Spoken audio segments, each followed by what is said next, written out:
From Iron Man 3 to 24 other films grossing more than $2 billion at the box office, a Hollywood executive behind some of the biggest blockbusters says the tariffs against China are long overdue, and he would know he was part of the problem.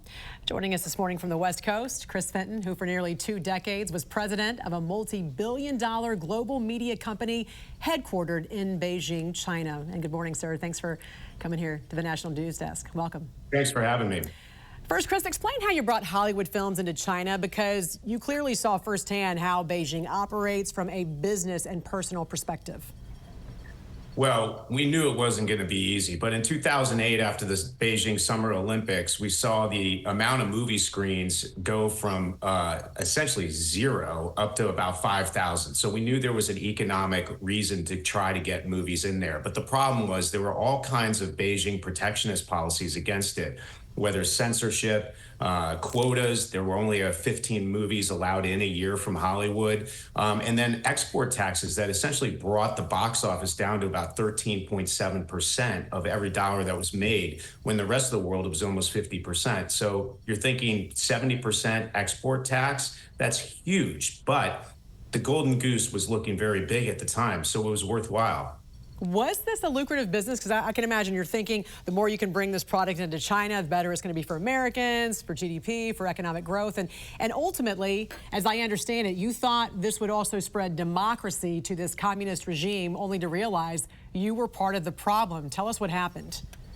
Well, let's face it, there was a lot of easier ways to make a living, but the amount of money that was available then at the time was pretty significant, but we knew it was going to get even bigger. For instance, the poster behind me is Iron Man 3.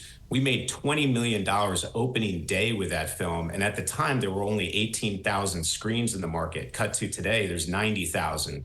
If you go to 2019, you actually see the last Avengers movie made almost 750 million just in that market. And then Ne Zha 2, which is a Chinese film, is currently at about $2.1 billion just in China.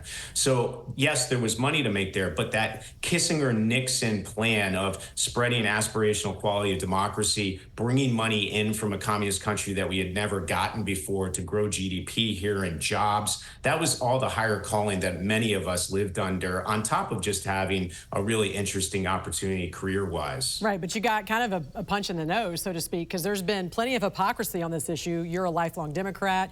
You saw the other side. You've seen Beijing using predatory and criminal trade practices for decades, and now you say America finally has an administration ready to fight for Americans. How do you see this thing playing out? Yeah, well, it's interesting. Everybody's talking about Trump policies, but the fact is the Democrats had similar policies back when you were showing those tapes earlier. It really is. It's amazing that people are saying this won't work, what Trump is trying to do, or what Pelosi wanted to do years ago, because we actually did it under Alexander Hamilton's direction back in the 1800s to grow our own industrial revolution and to bring into the American public a very thriving middle class. Cut to, in a current version of that case study, China over the last 40 years has brought in 700 million Chinese from poverty into the middle class. So it was done 200 years ago, and it was done in current day. So we know the case studies work. So this is a plan that can be executed and actually benefit the manufacturing and middle class of this country and make us much stronger, both national security-wise and also as an economic powerhouse. All right, Hollywood executive and author Chris Fenton, a pleasure to see you, sir. Thanks for joining us. Thanks for having me. On the National, of course.